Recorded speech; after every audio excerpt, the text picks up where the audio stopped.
ধূমপান শুধু নিজের ক্ষতিই করে না, বরং আপনার পাশে শিশুটি এবং গর্ভে অনাগত সন্তানটিও এই ধোঁয়ার শিকার। তাই ধূমপান ছাড়ুন নিজের জন্য, পরিবারের জন্য এবং আপনার একটি সুন্দর ভবিষ্যতের জন্য। আপনি কেন ধূমপান ছাড়বেন? আসুন জেনে নেই।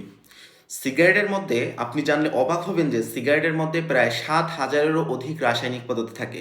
এগুলোর মধ্যে ২৫০টাই আপনার জন্য ক্ষতিকর এবং এরও মধ্যে এমন এমন এমন কিছু উপাদান আছে প্রায় ৭০+, ৭৪-এরও অধিক কিছু উপাদান আছে যেগুলো আপনার ক্যান্সার তৈরির জন্য যথেষ্ট। তো এই পদার্থগুলোর মধ্যে কিছু পদার্থ আছে যেমন কার্বন মনোঅক্সাইড, টার এবং নিকোটিন। এর মধ্যে এই টার আপনার শ্বাসনালীর মধ্যে যে সিলিয়াগুলো থাকে সেগুলোকে ধ্বংস করে দেয়, ফলে সেখানে গিয়ে কফ জমে এবং আপনার দীর্ঘদিন ধরে কাশি হয়। এবং এই টার কী করে, ধীরে ধীরে আপনার শ্বাসনালীর মধ্যে যে আবরণ থাকে সেগুলোকে ধ্বংস করে, যার ফলে বিভিন্ন ধরনের শ্বাসকষ্টজনিত সমস্যা তৈরি হয় এবং ফুসফুসকে আপনাদের ধীরে ধীরে সে ক্ষতি করতে থাকে। এছাড়াও টার কী করে, ডিএনএকে ড্যামেজ করে। ডিএনএকে ড্যামেজ করার ফলে সে ক্যান্সার তৈরি করে। এটা কিন্তু একদিনে হয় না, ধীরে ধীরে ধীরে এই প্রক্রিয়াটা চলতে থাকে এবং এক সময়ে গিয়ে আপনার লাংসে ক্যান্সার ধরা পড়তে পারে। এখন আসি সিগারেটের ফলে হৃদযন্ত্র এবং রক্তনালীর মধ্যে কি ক্ষতি হতে পারে। সিগারেটের মধ্যে যে নিকোটিন এবং টার থাকে, সেই নিকোটিন এবং টার আমাদের রক্তনালীর মধ্যে যে স্নায়ু বা নার্ভ থাকে সেগুলোকে স্টিমুলেট বা উত্তেজিত করে, যার ফলে আপনার ব্লাড প্রেশার বেড়ে যায় এবং একসময় আপনার হাইপারটেনশন বা উচ্চ রক্তচাপ হয়ে যায়।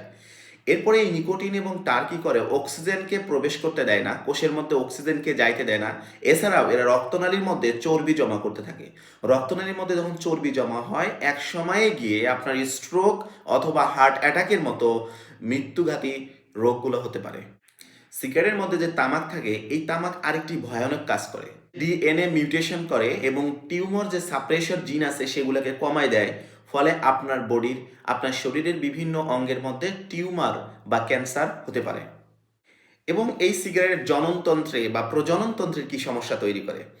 এই সিগারেটের মধ্যে যে রাসায়নিক পদার্থগুলো থাকে সেগুলা রক্তনালীকে সংকুচিত করে, যার ফলে বিভিন্ন অঙ্গের মধ্যে, যেমন ধরেন যে টেস্টিস, স্ক্রোটাম অথবা অন্ডকোষের মধ্যে ব্লাড সাপ্লাই বা রক্ত কম যায়। আমার বডির যে প্রতিটি কোষ, প্রত্যেকটা কোষের খাবারই অক্সিজেন।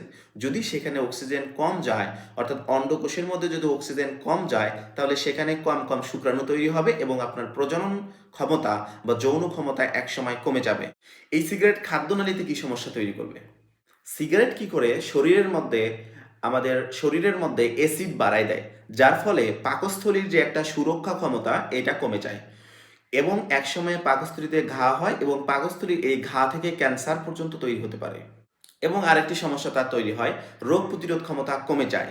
এর ফলে সে বারবার বিভিন্ন ধরনের ইনফেকশনে আক্রান্ত হয়। তার সর্দি, কাশি সহ বিভিন্ন ধরনের ইনফেকশনজনিত, সংক্রমণজনিত রোগগুলো বারবার তার হতে থাকে। এছাড়াও অল্প বয়সে বৃদ্ধের ছাপ পড়ে, হাড় ভেঙে যায়, চোখের সমস্যা হয়, এ ধরনের বিভিন্ন রোগগুলো ধীরে ধীরে ধীরে হতে থাকে। তাই ধূমপান ছাড়ুন আপনার পরিবারের জন্য, নিজের জন্য এবং একটি সুন্দর ভবিষ্যতের জন্য।